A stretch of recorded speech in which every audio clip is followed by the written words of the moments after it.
Oke, Assalamualaikum warahmatullahi wabarakatuh. Selamat pagi semuanya. Perkenalkan, aku bernama Karisma Yudiazana dan beserta rekan aku yaitu Ade Tiara. Kami dari kelompok 6 akan mempresentasikan hasil kerja kami yaitu metodologi penelitian penulis karya ilmiah dengan judul proposal kami yaitu uji efektivitas biokoagulan dalam pengolahan limbah cair tempe, pengaruh jenis, dan dosis biokoagulan.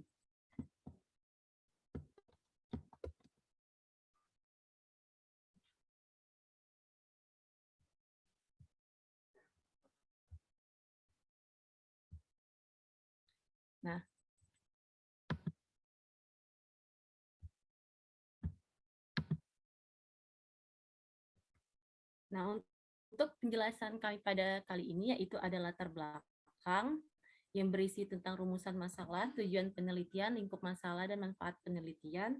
Selanjutnya yaitu ada tinjauan pustaka dan yang terakhir ada metodologi penelitian. Untuk latar belakang akan dilanjutkan oleh rekan saya.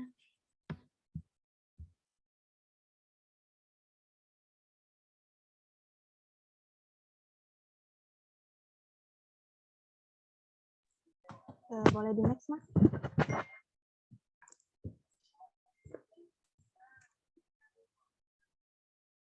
Oke, jadi latar belakang dari penelitian yang akan kami lakukan adalah limbah cair tempe yang dihasilkan dari proses perendaman, pencucian, dan perebusan kedelai yang menggunakan banyak air. Nah, menurut Novia dan kawan-kawan, limbah cair tempe ini umumnya itu memiliki kadar COD sebesar 4.200,50 mg per liter, kemudian kadar BOD 22.500 mg per liter, TSS 4.530 mg per liter, turbiditas 1.410 NTU dan juga pH yaitu 4,5. Yang mana artinya itu sudah melewati ambang batas berdasarkan Peraturan Menteri Lingkungan Hidup RI nomor 5 tahun 2004. Nah, padahal apabila kita tinjau lagi, Indonesia itu merupakan negara yang 50% kedelainya itu digunakan untuk memproduksi tempe. Nah, yang mana juga itu merupakan negara yang paling banyak memproduksi tempe karena merupakan makanan khas dari negara kita sendiri. Nah, kemudian produksi tempe di Indonesia itu juga didominasi oleh skala rumahan yang mana umumnya itu belum memiliki pengolahan limbah yang belum memadai. Nah, di samping itu juga Indonesia juga itu memiliki banyak sumber daya yang dapat kita manfaatkan sebagai koagulan alami seperti biji kelor, kemudian biji asam jawa, biji pepaya, biji termbesi, biji melon, dan biji semangka. Nah, koagulan sendiri itu merupakan zat tambahan dalam proses koagulasi. Yang mana koagulasi ini merupakan salah satu metode pengolahan limbah cair yang cukup efektif untuk dilakukan. Oke, boleh di next.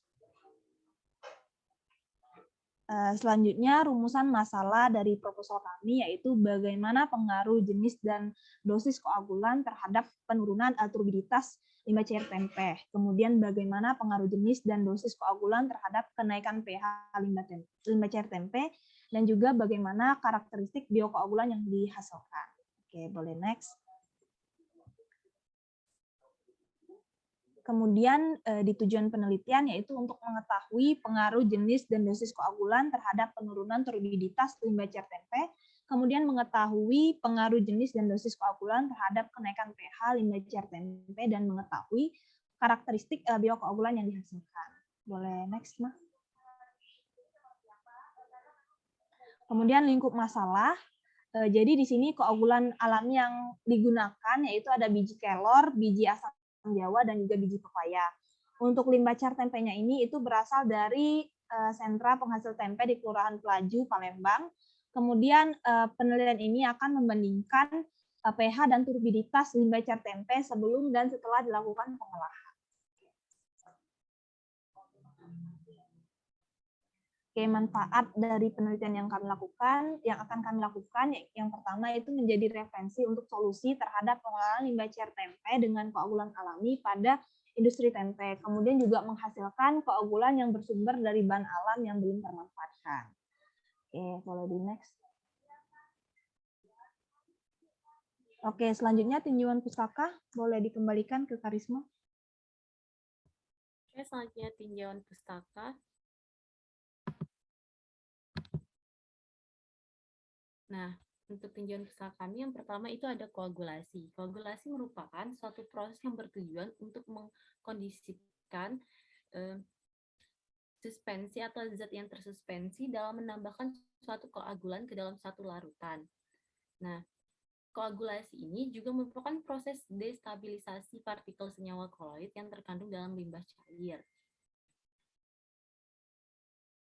Koagulasi memanfaatkan pengendapan dengan menambahkan koagulan ke dalam limbah cair sehingga terbentuk endapan pada bagian dasar tangki pengendapan. Nah, selanjutnya dia itu akan dilanjutkan dengan pembentukan flux partikel berukuran besar. Nah, jadi koagulasi ini tuh terdiri dari dua jenis, yaitu ada koagulan alami dan koagulan kimia. Nah, koagulan alami ini contohnya itu kayak biji asam jawa, biji kelor, biji terem besi, biji pepaya, dan sebagainya. Nah, untuk koagulan kimia ini kayak tawas, kapur, dan PAC. Nah, koagulan kimia ini emang lebih praktis digunakan jika dibandingkan koagulan alami, akan tetapi koagulan alami ini dia itu lebih ramah lingkungan. Selanjutnya limbah tempe. Nah, kan produk seperti udah dijelaskan di latar belakang tadi, produksi tempe di Indonesia itu kan didominasi masih skala rumah tangga sehingga dia itu belum ada sistem pengolahan limbah yang layak gitu.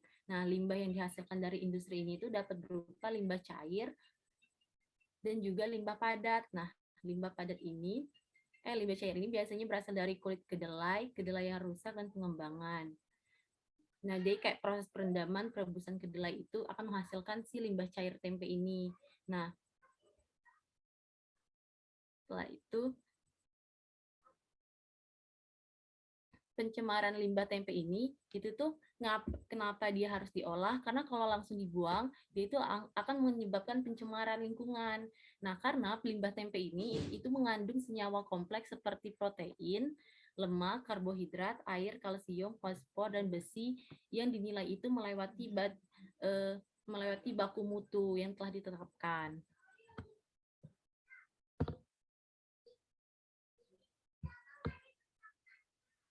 Nah, selanjutnya yang ketiga itu ada jenis koagulan alami. Jenis koagulan alami itu kayak biji kelor atau Moringa oleifera, terus ada kitosan, ada biji terem besi, biji asam jawa, dan biji pepaya.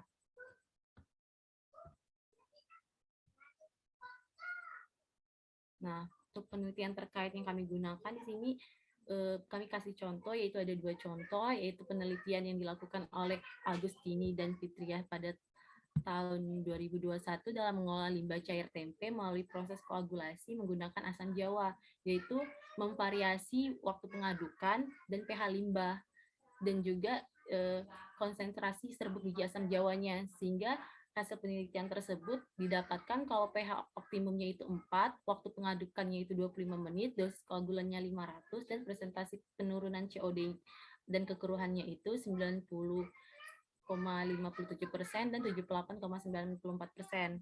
Nah, selanjutnya penelitian oleh Kalsum dan Indro tahun 2020 yaitu menggunakan limbah udang. Nah, di mana limbah udang ini mengandung senyawa kitin dengan variasi dosisnya itu 100, 200, 400, dan 500, dan dia juga memvariasi kecepatan pengadukan. Nah, hasil dari penelitian itu didapatkan kalau parameter pH itu naik 75% dengan dosis 400, warna itu mengalami penurunan sebesar 49,52 pada dosis 100 mg per liter. Nah, besi juga mengalami penurunan 85,44% pada dosis 100 mg per liter, mangan juga, dan bahan organik.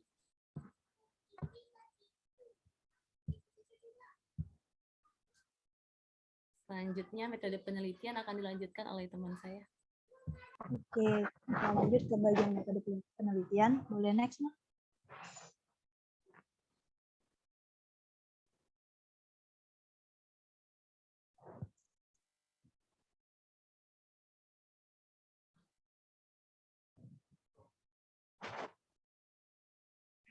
Oke, jadi jenis penelitian yang kami lakukan yaitu penelitian eksperimental dengan waktu dimulai tanggal 23 Juni sampai 23 Agustus 2022, yaitu sekitar 3 bulan. Kemudian tempatnya itu di Laboratorium Teknik Separasi dan Purifikasi jurusan Teknik Kimia Fakultas Teknik Universitas Sriwijaya.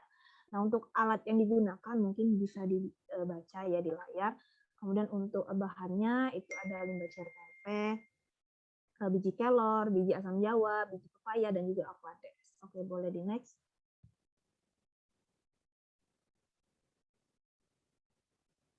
Selanjutnya variabel penelitian. Jadi di sini ada 3 variabel, yaitu variabel bebas. Yang pertama itu ada jenis koagulan yang kami gunakan, itu ada biji kelor, biji asam jawa, dan juga biji pepaya. Nah, untuk dosis koagulannya itu ada 500 mg per liter, kemudian 1000 mg per liter, dan juga 1500 mg per liter. Kemudian untuk waktu pengadukan pelan atau fluktuasinya itu ada 10 menit, 15 menit, 20 menit, dan juga 25 menit. Nah, untuk variabel terikatnya itu ada turbiditas dan juga pH, dan untuk variabel tetapnya itu ada limbah cair tempe sebanyak 1000 ml, kemudian kecepatan pengadukan cepatnya itu 120 rpm selama 1 menit, dan juga kecepatan pengadukan pelannya itu 80 rpm yang nantinya akan dikombinasi dengan waktu pengadukan pelan yang sudah dijelaskan pada variabel bebasnya. Oke, boleh di next, Ma. Nah, kemudian untuk prosedur penelitian, jadi pertama-tama kita akan membuat biokoagulan dari ekstrak biji-bijian. Yang pertama itu ada biji kelor. Jadi pertama-tama biji kelor itu kita keringkan, boleh secara konvensional di bawah sinar terik matahari. Kemudian kita lanjutkan untuk benar-benar kering di oven. Kemudian baru biji yang sudah kering tadi itu kita blender. Kemudian kita saring hingga terbentuklah serbuk biokoagulan. Nah, sama halnya dengan biji asam jawa, jadi bijinya tadi itu kita jemur, kemudian kita oven, kita blender, dan juga kita saring hingga didapatlah serbuk biokoagulannya. Oke, boleh di next, Ma.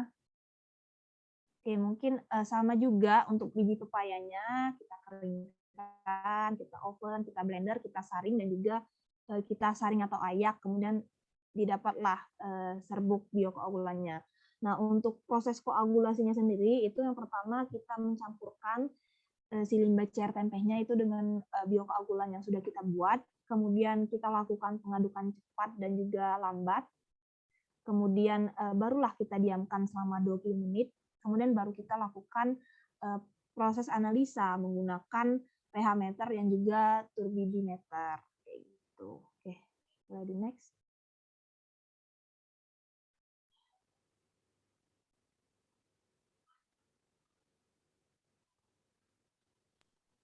Oke, boleh ditutup, Mah. Dikembalikan ke rekan saya. Oke, mungkin sekian presentasi dari kami tentang proposal kami. Jika ada yang ingin bertanya atau menanggapi, dipersilakan.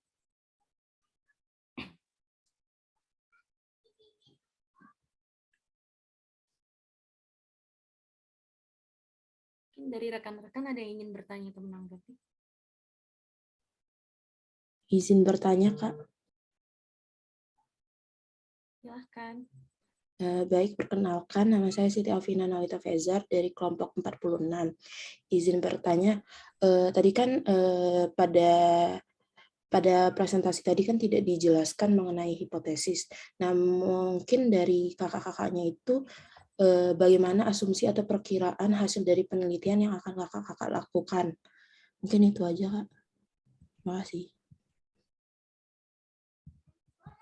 Oke, ini mungkin boleh langsung dijawab ya. Boleh, kepada Tiara dipersilakan untuk menjawab. Oke, jadi memang hipotesisnya itu tidak di-highlight karena poin-poinnya itu akan dipaparkan di penelitian terkait. Tapi mungkin boleh Mah mungkin ke bagian penelitian terkaitnya. Nah, cuman mungkin di PPT kami mungkin penelitian terkaitnya cuman beberapa perwakilan dari penelitian terkait yang kami gunakan. Oke, jadi mungkin sarannya itu bisa diterima ya untuk memperjelas paparan yang akan disampaikan gitu. Ini kan bisa dilihat ya untuk menggunakan biji asam jawa yang merupakan salah satu dari variasi yang kami gunakan itu bisa menurunkan kekeruhan itu hingga 78,94%. Gitu. Mungkin. Apa menjawab ya dari Alvina? Baik, sudah menjawab Kak, terima kasih. Oke, mungkin dikembalikan lagi ya ke Karisma. Oke, terima kasih kepada Siti dan Tiara. Selanjutnya, apakah ada yang ingin bertanya lagi atau menanggapi? Dipersilahkan. Izin bertanya, Kak. Silakan. Oke, perkenalkan nama saya Zeriatina Tribelinda dari kelompok 46. Saya izin bertanya, tadi kan ada beberapa macam koagulan alami yang telah dipaparkan. Nah, kalau boleh tahu, menurut kelompok kakak sendiri, koagulan mana yang lebih efektif untuk digunakan untuk pengolahan limbah itu sendiri? Terima kasih. Oke, mungkin langsung aku jawab ya. Nah, untuk jenis koagulan alami itu kan banyak. Kayak ada biji kelor, kitosan, biji besi, asam jawa, biji pepaya, biji melon, dan segala macam itu. Nah, untuk kalau kita meninjau dari segi efektivitasnya itu tuh tergantung pada kandungan limbah yang bakal kita olah. Jadi, kalau kita limbahnya asam, berarti kita harus menggunakan koagulan yang basah sehingga bisa menaikkan pH. Nah, jadi efektivitasnya itu tergantung kadar atau kandungan limbah yang akan kita olah itu gimana. Jadi setiap koagulan itu dia itu punya efektivitas sendiri untuk mengkoagulasi limbah yang punya karakteristik yang sesuai sama mereka gitu. Mungkin kalau dari kami kayak gitu, apakah cukup jelas? Oke, udah jelas, Kak. Berarti terlebih dahulu harus diketahui dulu karakteristik limbahnya ya, Kak, baru bisa menentukan koagulannya. Oke, makasih, Kak. Ya, sama-sama. Mungkin saya rasa cukup untuk presentasi kami pada kali ini. Jika ada salah dan kekurangan kami mohon maaf. Kami tutup dengan wabillahi taufiq. Wassalamualaikum warahmatullahi wabarakatuh.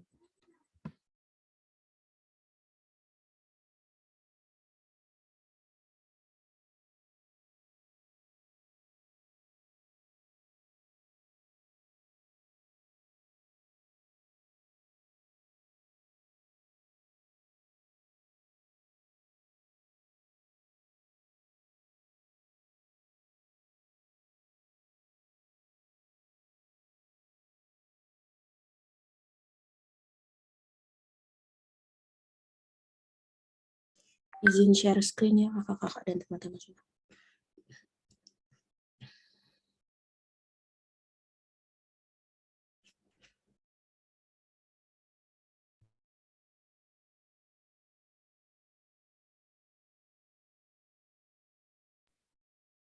Baiklah, Assalamualaikum warahmatullahi wabarakatuh.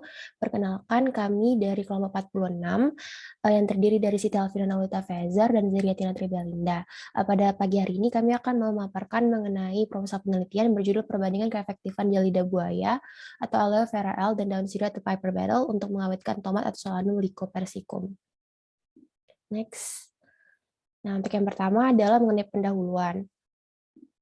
Next, Vina. Nah, yang untuk latar belakangnya sendiri adalah yang pertama, tomat itu merupakan salah satu bahan pangan yang mudah rusak, sehingga membutuhkan pengawetan untuk memperpanjang masa simpan, di mana bahan pengawet itu ada yang sintetis maupun yang alami. Namun dari segi kesehatan yang lebih dianggap aman adalah untuk bahan pengawet alami itu sendiri.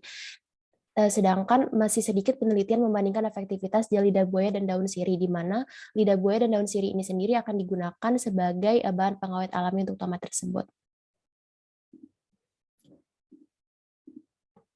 Untuk rumusan masalahnya, yang pertama, bagaimana pemanfaatan gel lidah buaya sebagai pengawet alami pada tomat, lalu bagaimana pemanfaatan daun sirih sebagai pengawet alami pada tomat, dan bagaimanakah perbandingan keefektifan antara kedua bahan tersebut sebagai pengawet alami pada tomat.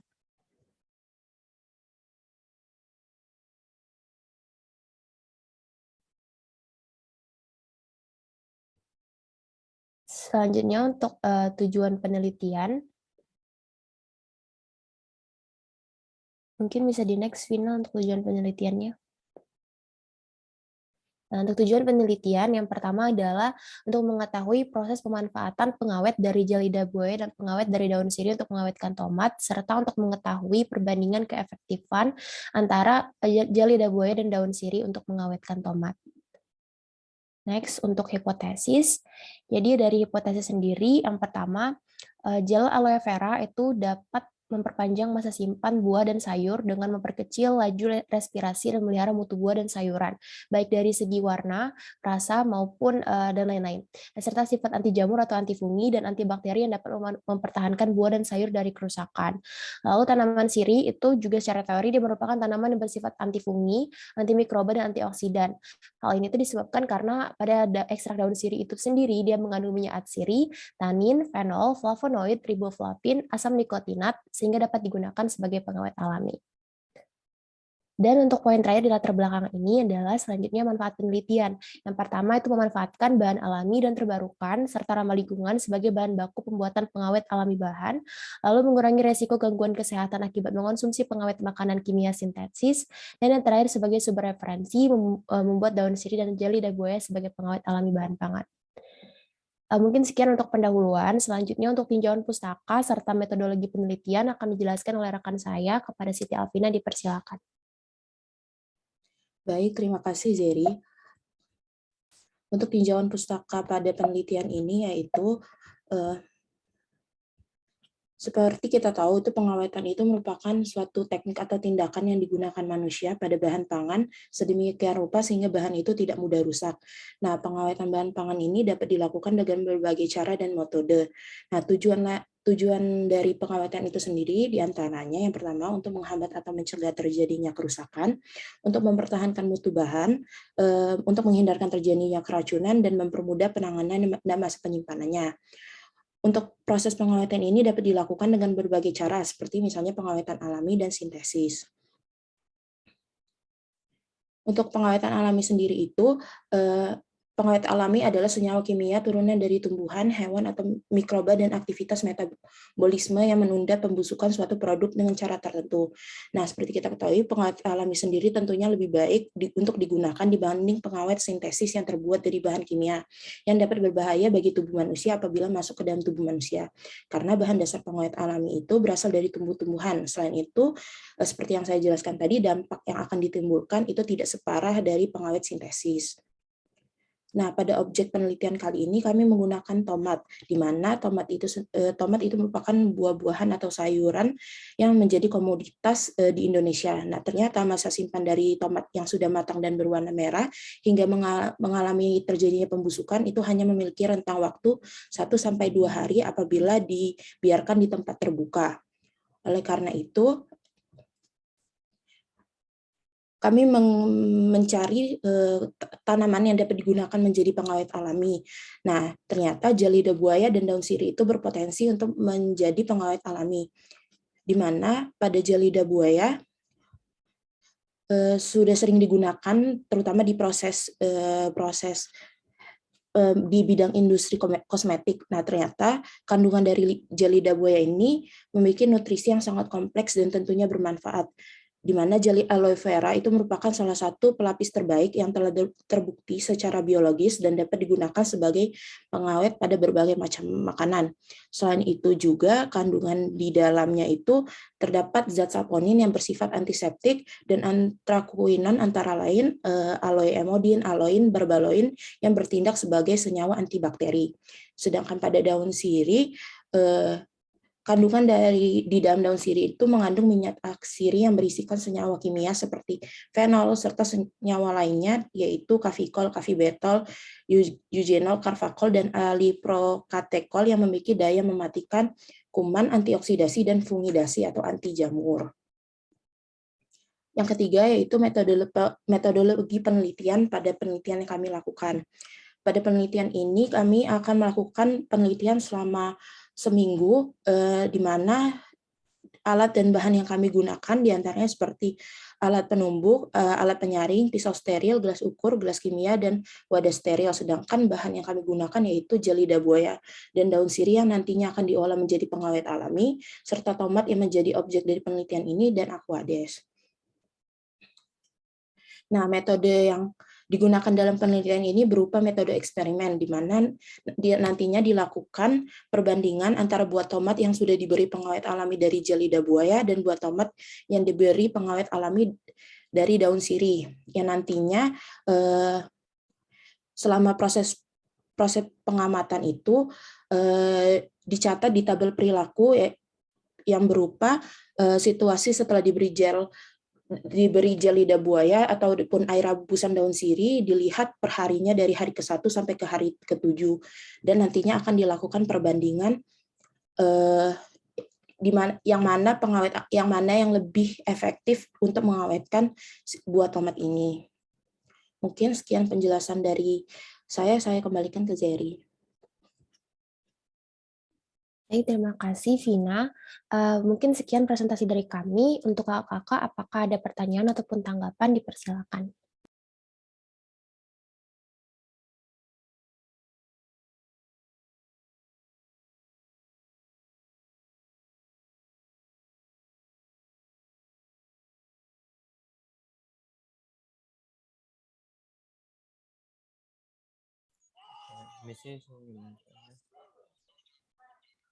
Iya, Kak. Oke, jadi saya ingin tanya, jadi berdasarkan hipotesis kalian ini, mana yang lebih efektif dari daun sirih dan aloe vera? Itu kan tadi dijelaskan ya, dari hipotesis daun sirih dengan aloe vera. Nah, yang mana yang lebih efektif di antara dua itu? Terima kasih. Baik, terima kasih atas pertanyaannya. Mungkin akan langsung saya bantu jawab. Jadi secara hipotesis, mungkin Vina boleh ke slide hipotesis. Nah, dari secara teori, jika belum dilakukan penelitian, gel aloe vera itu sendiri dia akan bersifat anti jamur dan antibakteri. Sedangkan untuk tanaman sirih itu dia bukan hanya anti jamur, tapi dia juga anti mikroba dan antioksidan. Sedangkan bakteri itu adalah bagian dari mikroba. Jadi bisa dibilang untuk tanaman sendiri ini dia cakupan untuk yang dapat dicegah ataupun yang dapat dibantu oleh tanaman sirih ini lebih banyak dibandingkan dengan gel aloe vera. Karena dia bukan hanya antibakteri tapi juga antimikroba dan antioksidan. Jadi secara hipotesis untuk yang kami hipotesiskan secara teori tersebut tanaman sirih itu akan lebih efektif dibandingkan gel aloe vera dalam hal pengawetan tomat. Begitu Kak. Apakah sudah jelas untuk jawabannya? Sudah. Baik, terima kasih Kak Rafael. Apakah dari kakak yang lain ada pertanyaan ataupun tanggapan lain?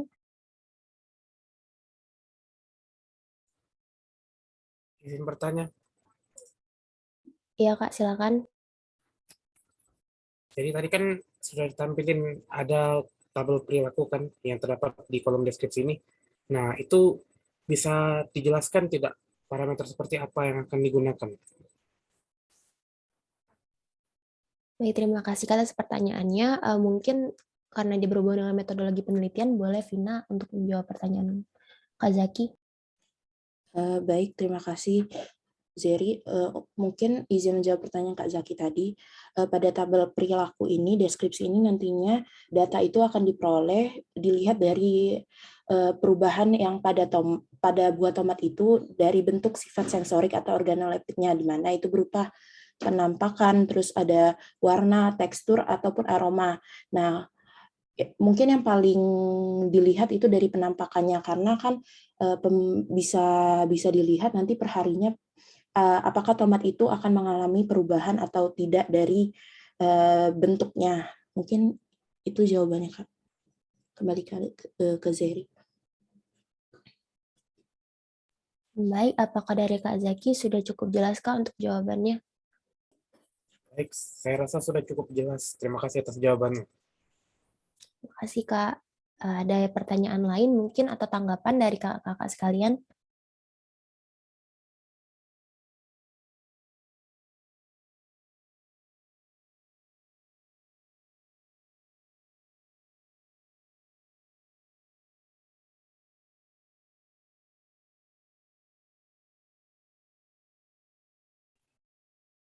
Izin bertanya lagi. Ya, silakan Kak Rafael. Tadi kan ada jelaskan kita dalam penelitian ini menggunakan metode edible coating ya. Nah, itu kenapa metode edible coating ini digunakan? Kenapa harus pakai metode edible coating ini? Terima kasih. Baik, terima kasih Kak atas pertanyaannya. Jadi untuk metode yang kami gunakan yaitu yang pelapisan atau edible coating. Metode edible coating ini sebenarnya selain edible coating ada metode lain, yaitu namanya penyimpanan atmosfer terkendali. Tapi untuk metode itu sendiri dianggap dia lebih, bukan dianggap, tapi metode itu sendiri itu lebih mahal jika dibandingkan dengan edible coating. Jadi dia memerlukan biaya yang lebih tinggi. Nah, karena kan dia secara dari namanya dia perlu menggunakan peralatan lebih banyak dibandingkan dengan edible coating ini sendiri. Sedangkan kalau misalnya metode edible coating, dia dianggap lebih praktis dan ekonomis. Selain itu juga edible coating, karena dia edible coating, dari coating atau pemberian pengawetnya itu sendiri, dia nantinya bisa dimakan, atau maksudnya tidak berbahaya jika dimakan. Sehingga dia dianggap itu lebih aman, karena memang goal pertama dari penelitian kami ini kan mencari alternatif yang lebih aman, begitu Kak. Mungkin dari Vina ada yang ingin ditambahkan? Mungkin izin menambahkan juga, edible coating itu juga tentunya dapat mencegah kerusakan yang terjadi akibat penanganan mekanik dengan cara dia tuh mempertahankan integritas struktural. Terus itu juga mencegah terjadinya kehilangan senyawa volatil dan juga sebagai karier zat adiktif seperti tadi zat antimikrobial dan antioksidan, di mana zat-zat ini kan terdapat pada dua tanaman yang kami jadikan dari pengawet alami itu sendiri. Mungkin itu aja tambahannya. Baik, terima kasih Vina. Mungkin itu jawaban dari kelompok kami. Kak Rafael, apakah sudah cukup jelas? Sudah cukup jelas. Terima kasih. Baik, terima kasih. Kak, ada pertanyaan lain mungkin atau tanggapan dari kakak sekalian?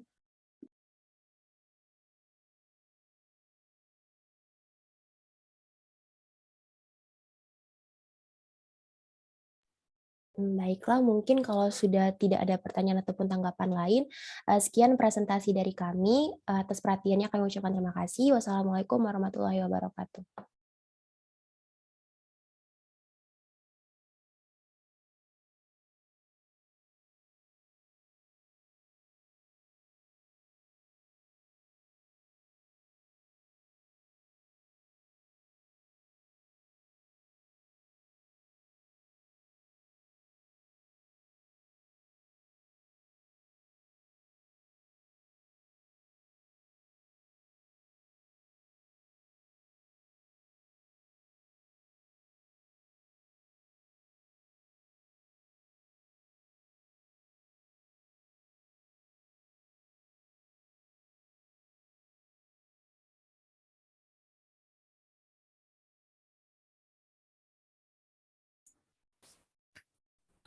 Assalamualaikum warahmatullahi wabarakatuh. Jadi saya Muhammad Zaki Al-Fatih dan teman saya Rafael Jupiter Veter akan mempresentasikan proposal penelitian kami yang berjudul metode hidrolisis asam dan fermentasi kulit pisang raja Musa sapientum menjadi bioetanol. Next. Jadi latar belakang dari dibuatnya proposal penelitian ini adalah pertama adalah kebutuhan bahan bakar minyak bumi di masyarakat mengalami peningkatan seiring meningkatnya pertumbuhan penduduk dunia dari tahun ke tahun. Peningkatan kebutuhan bahan bakar minyak bumi ini dikarenakan bahan bakar minyak bumi merupakan faktor pendukung terpenting sebagai sumber kehidupan. Seiring waktu, ketersediaan bahan bakar semakin menipis, dikarenakan bahan bakar minyak bumi merupakan salah satu energi yang tidak dapat diperbarui. Dengan hal ini, diperlukan alternatif energi lain yang dapat diperbarui agar masalah menipisnya bahan bakar minyak bumi ini dapat diatasi. Para ilmuwan telah menemukan banyak alternatif energi yang dapat menggantikan bahan bakar minyak bumi. Salah satunya adalah bioetanol. Di Indonesia sendiri, kulit pisang raja adalah salah satu limbah dari pertanian yang belum banyak diolah dan tidak bernilai ekonomis. Padahal dalam kulit buah pisang raja mengandung monosakarida, terutama glukosa yang cukup tinggi, yaitu sebesar 18,5%, yang dapat diolah menjadi bioetanol melalui proses fermentasi. Pengolahan pisang ini akan menghasilkan limbah kulit pisang yang cukup banyak, kira-kira sepertiga dari buah pisang, yang belum dikupas sehingga diperkirakan potensi dari kulit pisang ini sebanyak 2,09 juta ton per tahun. Next. Selanjutnya adalah rumusan masalah dari penelitian ini. Yang pertama adalah bagaimana pengaruh penambahan Saccharomyces cerevisiae secara fermentasi dan waktu fermentasi pada kulit pisang raja menghasilkan kadar bioetanol yang optimal. Lalu yang kedua adalah bagaimana pengaruh indeks bias pada fermentasi kulit pisang raja menghasilkan kadar bioetanol yang optimal. Next. Lalu tujuan penelitian. Yang pertama yaitu untuk mengetahui proses pembuatan bioetanol dari kulit pisang raja secara fermentasi dengan variasi massa Saccharomyces cerevisiae dan variasi waktu. Lalu yang kedua adalah untuk mengetahui pengaruh indeks bias terhadap hasil kadar bioetanol. Next. Lalu manfaat dari dilakukannya penelitian ini adalah pertama, sebagai sumber informasi bahwa limbah kulit pisang bisa digunakan dalam pembuatan bioetanol. Lalu yang kedua yaitu untuk menambah wawasan dan pengetahuan mahasiswa mengenai pemanfaatan limbah kulit pisang. Lalu yang ketiga sebagai salah satu alternatif untuk mengurangi limbah. Hipotesis yang sudah kami tetapkan sebelum melakukan penelitian ini, yang pertama adalah semakin besar massa Saccharomyces cerevisiae, maka semakin banyak kadar bioetanol yang dihasilkan. Lalu semakin lama waktu fermentasi, maka semakin banyak juga kadar bioetanol yang dihasilkan. Selanjutnya, tinjauan pustaka mengenai kulit pisang dan kandungannya. Kulit pisang merupakan bahan buangan yang cukup banyak jumlahnya. Jumlah kulit pisang adalah sepertiga dari buah pisang yang belum dikupas. Pada umumnya, kulit pisang belum dimanfaatkan secara nyata dan hanya dibuang sebagai limbah saja atau digunakan sebagai makanan ternak. Jumlah kulit pisang yang cukup banyak akan memiliki nilai jual yang menguntungkan apabila dimanfaatkan sebagai bahan baku. Komponen kulit pisang terbesar adalah air dan karbohidrat. Di bawah ini sudah kami tampilkan tabel yang menunjukkan kandungan senyawa yang terdapat pada kulit pisang.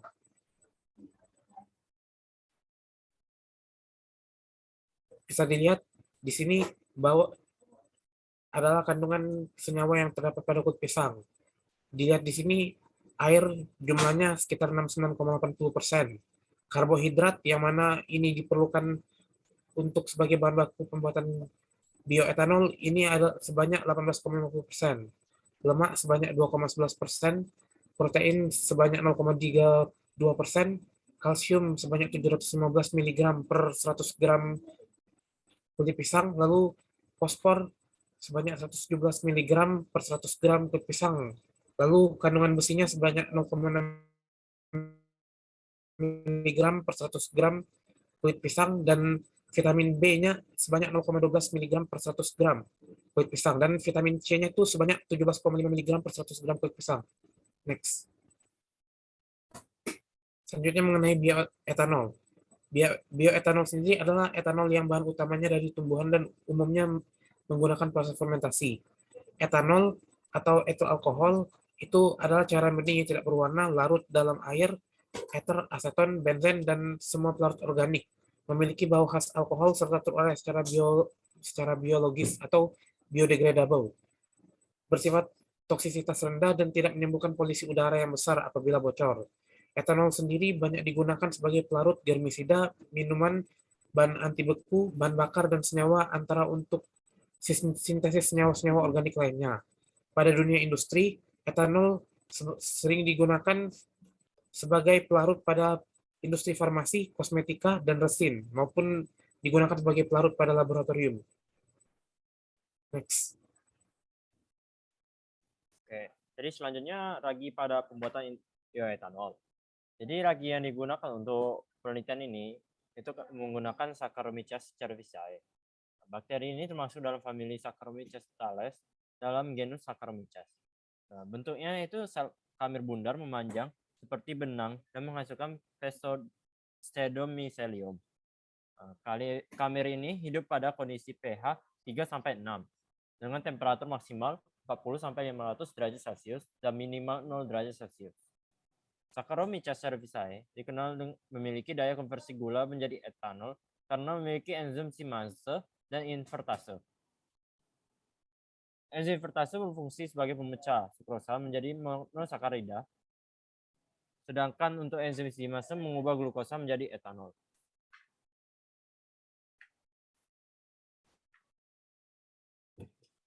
Oke, selanjutnya proses fermentasi bioetanol. Fermentasi bioetanol dapat didefinisikan sebagai proses penguraian gula menjadi bioetanol dan karbon dioksida yang disebabkan enzim yang dihasilkan oleh massa sel mikroba. Perubahan yang terjadi selama proses fermentasi adalah glukosa menjadi bioetanol oleh sel-sel ragi tape dan ragi roti. Di dalam proses fermentasi, kapasitas mikroba untuk mengoksidasi tergantung dari jumlah akseptor elektron terakhir yang dapat dipakai. Sel-sel melakukan fermentasi menggunakan enzim-enzim yang akan mengubah hasil dari reaksi oksidasi. Dalam hal ini, yaitu asam menjadi senyawa yang memiliki muatan positif, sehingga dapat menangkap elektron terakhir menghasilkan energi. Oke, masuk ke lokasi dan waktu penelitian. Ya, jadi penelitian ini dilaksanakan di Laboratorium Teknik Separasi dan Purifikasi Jurusan Teknik Kimia Universitas Sriwijaya Indralaya, Sumatera Selatan. Nah, penelitian ini akan dilakukan dalam waktu 2 minggu untuk mendapatkan data analisa yang dibutuhkan. Selanjutnya, peralatan dan bahan. Jadi alat yang digunakan dalam penelitian ini adalah pisau atau cutter, blender, Erlenmeyer, tutup gabus, gelas ukur, beaker gelas, pipet tetes, neraca analitis, pengaduk kaca, kertas saring atau saringan, aluminium foil, labu ukur, hot plate, termometer, peralatan evaparator, pyknometer, dan analisa kromatografi. Dan untuk bahan ada 5, yaitu kulit pisang raja, aqueous, NaOH 25%, H2SO4 0,5 m, dan ragi roti. Oke, masuk ke metodologi penelitian, itu dibagi ada 4 tahapan, yaitu yang pertama persiapan bahan baku. Pertama, kulit pisang raja disortir untuk mendapat bagian kulit pisang raja yang baik. Lalu kedua, kulit pisang raja dicuci dengan air bersih hingga tidak ada kotoran menempel. Selanjutnya, untuk variabel kulit pisang raja yang kering, kulit pisang raja dijemur selama kurang lebih 14 hari hingga benar-benar kering. Nah, kulit pisang raja yang siap dihaluskan dengan menggunakan blender hingga menjadi tepung kulit pisang raja. Untuk yang terakhir, untuk variabel kulit pisang raja yang basah, kulit pisang disortir dan dibersihkan. Kemudian di blender sehingga menjadi bubur kulit pisang raja. Yang tahap kedua itu adalah hidrolisis asam. Yang pertama, tepung kulit pisang raja ditambahkan larutan H2SO4 0,5 m. Kemudian dihidrolisis dengan cara dipanaskan selama 2 jam, lalu didinginkan sampai temperatur ruangan. Seterusnya, hasil hidrolisis disaring dengan menggunakan kertas saring untuk memperoleh larutan gula sederhana. Lalu diukur pH larutan glukosa, yaitu antara 4-5, di mana pH dinetralkan dengan larutan NaOH 25%. Selanjutnya itu tahapan fermentasi. Fermentasi itu dilakukan dengan menambahkan ragi Saccharomyces cerevisiae atau ragi roti dengan variasi berat ragi 3 gram, 4 gram, dan 5 gram di dalam Erlenmeyer dengan variasi waktu fermentasi selama 64 jam, 96 jam, 128 jam, dan 160 jam. Yang kedua, lalu suhu di dalam Erlenmeyer itu dijaga pada suhu 28 derajat Celcius. Setelah itu hasil fermentasi disaring. Lalu yang tahapan terakhir itu adalah evaporasi. Yang pertama itu peralatan evaporasi dirangkai sesuai dengan rangkaian yang benar. Yang kedua, hasil fermentasi dimasukkan ke labu evaporasi dan dipasangkan ke rangkaian alat evaporator. 3. Suhu evaporasi dijaga pada temperatur 78 derajat Celcius. Lalu proses evaporasi ini dilakukan selama 60 menit dan bioetanol yang didapatkan dari evaporasi ini diukur dengan pyknometer untuk menentukan kadarnya. Oke.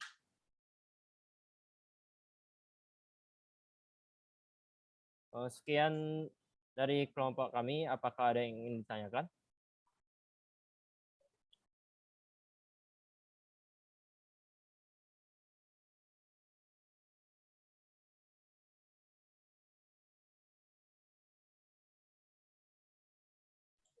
Oke.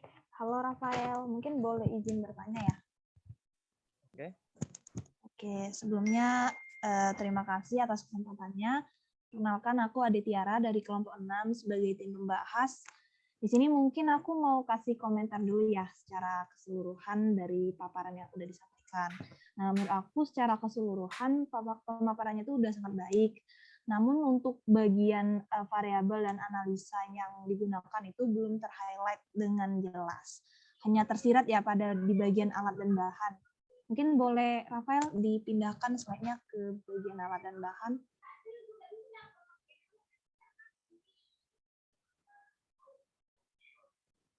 Nah, ini mungkin cuma ada itu ya, alat tiknometer dan juga kromatografi gitu. Nah, kemudian untuk saran aku mungkin bisa di-highlight lagi itu di bagian variabel dan juga metode analisa yang kalian lakukan kayak gitu. Nah, terus untuk pertanyaan sendiri mungkin masih terkait variabel dan juga metode yang dianalisanya itu bagaimana. Mungkin itu aja deh yang aku tanyain. Terima kasih.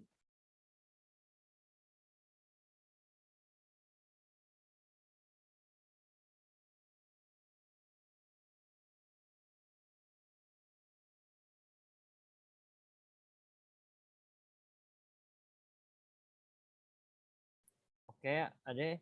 Jadi saya ingin menjawab tentang apa tadi? Tentang ini apa namanya?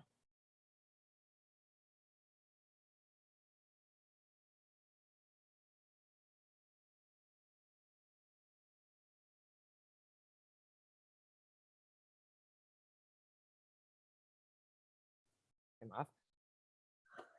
Jadi saya akan menjawab pertanyaan Ade. Jadi yang dianalisa pada penelitian kami ini adalah kadar etanol pada beberapa variasi bahan baku. Yang tadi pisang kering dan pisang basah. Dan waktu fermentasi. Lalu pengaruh massa ragi terhadap kadar etanol pada berbagai variasi bahan baku. Lalu pengaruh waktu terhadap kadar etanol pada berbagai variasi bahan baku. Dan yang terakhir itu yang seperti dilihat itu ada alat kromatografi, itu digunakan untuk analisa gas kromatografi. Dan untuk variabelnya sendiri itu ada waktu,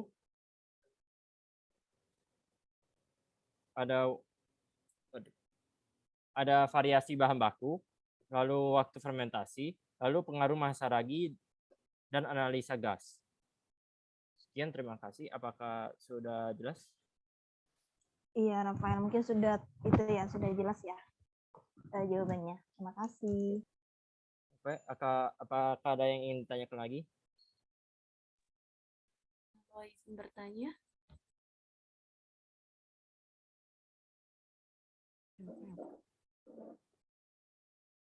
Aku mau izin bertanya. Kenalkan, nama aku Karisma, aku dari kelompok 6 ya.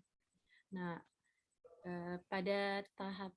pada prosedur percobaan tadi di tahapan hidrolisis asam, itu kan di prosedurnya itu ada sebelum tepung kulit pisang. Nah, sebelum tepung kulit pisang dilakukan hidrolisis, nah tepung itu kan ditambahkan terlebih dahulu dengan asam sulfat atau H2SO4 dengan konsentrasi 0,5 molar. Nah, kira-kira apa tujuan dari penambahan H2SO4 pada tepung kulit pisang tersebut dan bagaimana pengaruhnya pada proses hidrolisis gitu. Mungkin itu dari saya. Terima kasih. Oke, terima kasih atas pertanyaannya. Mungkin Saudara Zaki akan menjawab pertanyaan ini. Baiklah, jadi saya izin menjawab pertanyaan dari Saudari Harisma. Jadi penambahan asam sulfat sebanyak 0,5 molar tadi itu bertujuan sebagai katalisator pada reaksi hidrolisis tepung kulit pisang. Secara umumnya, hidrolisis dengan air murni akan berjalan pada proses yang sangat lambat waktunya itu. Dan hasil reaksinya yang diperoleh juga tidak komplit, sehingga diperlukan penambahan katalis untuk memperbesar reaktifan dari air. Pengaruh penambahan asam sulfat tadi ini akan menyebabkan reaksi hidrolisis menjadi cepat dan selektivitasnya menjadi meningkat.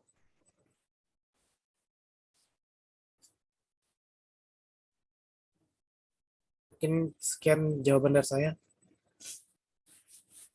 Apakah jawabannya sudah cukup untuk menjawab? Memuaskan? Nah, cukup jelas, makasih.